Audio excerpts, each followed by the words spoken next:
వరుని జాతకం వేచి ఉన్నదమ్మా. అన్నమయ్య శృంగార కీర్తనల వర్ణనలకు ఆకారమైన బంగారు చిలకవమ్మా.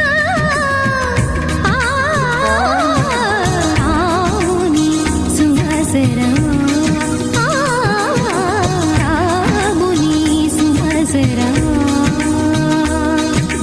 చినుకు తడికి చిగురు తొడుగు పువ్వమ్మా, ఎవరి కనుల చీపి కలవు